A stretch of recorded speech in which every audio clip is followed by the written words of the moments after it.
Hello guys, hope you are doing great. अभी Quora पे मैंने एक क्वेश्चन देखा, आत्मा परमात्मा से अलग हुई ही क्यों। मुझे तो याद नहीं है कि कब मैं परमात्मा से अलग हुआ, तो एक्सपीरियंशियली ये क्वेश्चन का आंसर नहीं दे सकता। लेकिन बहुत सारी किताबें पढ़ी हैं, उनसे थोड़ा बहुत अंदाज़ा है। तो जब हम परमात्मा परमात्मा क्या है, एक फील्ड ऑफ नथिंगनेस, एक फील्ड ऑफ नथिंगनेस है जहाँ कुछ नहीं है। आ, कुछ अच्छा भी नहीं है, कुछ बुरा भी नहीं है, कुछ भी नहीं है, कोई थॉट नहीं है। इसलिए शिव का ये भी मतलब होता है the one who is not. तो वहाँ पे एक कंटिन्यूस ब्लिस फील होता रहता है, और टाइम नहीं होता, स्पेस नहीं होता, तो क्रिएशन नहीं होता, और वननेस होता है, सब कुछ एक ही होता है। तो जितने सोल हैं, जब वो परमात्मा में रहे होंगे, तो एक सोल दूसरे सोल से अलग नहीं है, सब एक ही।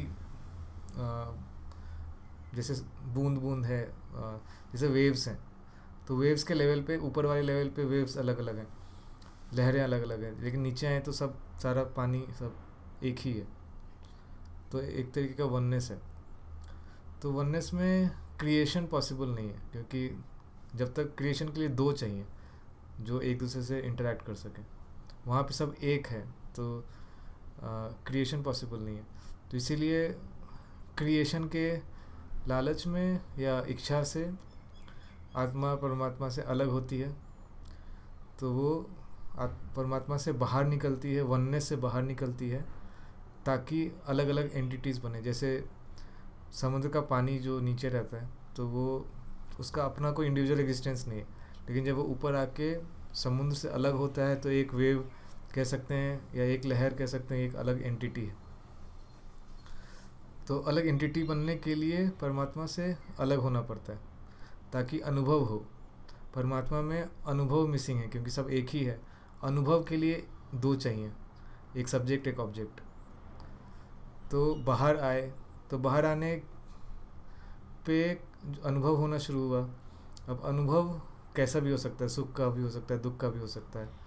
तो शुरुआत में इवॉल्व, जैसे धीरे धीरे इवॉल्व करते हैं, तो शुरुआत में उतनी समझदारी, उतना इवोल्यूशन नहीं होता, तो सुख दुख दोनों फील होता है। दुख हो सकता है ज़्यादा फील हो, पर जैसे जैसे हम इवॉल्व करते जाते हैं और समझदारी बढ़ती जाती है, तो हम ज़्यादा से ज़्यादा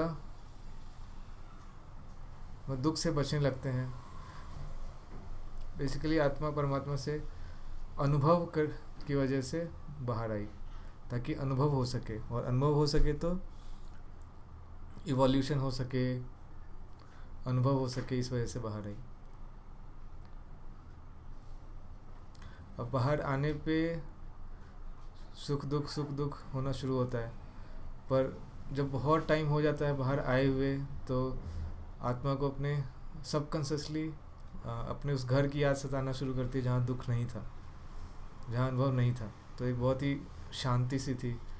तो इसीलिए ओल्ड सोल्स जो होते हैं, जो पुरानी आत्माएं होती हैं, जिनको परमात्मा से निकले हुए बहुत टाइम हो गया है, फिर उनका आकर्षण आध्यात्म की तरफ, स्पिरिचुअलिटी की तरफ होता है, और फिर धीरे धीरे वो परमात्मा से अलग होते हुए भी ऐसे इमोशनल स्टेट पे पहुंच जाती है जैसा वो परमात्मा के अंदर थे। मतलब सुख दुख से अलग शांति, कंटिन्यूस शांति बनी हुई है।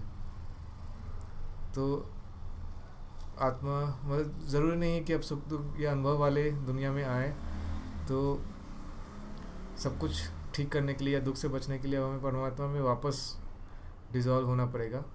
हम आत्मा रहते हुए भी, अलग आत्मा रहते हुए भी, अध्यात्म की मदद से हम सीख सकते हैं कि हम वैसे स्टेट में कैसे रहें जैसे हम परमात्मा के अंदर थे।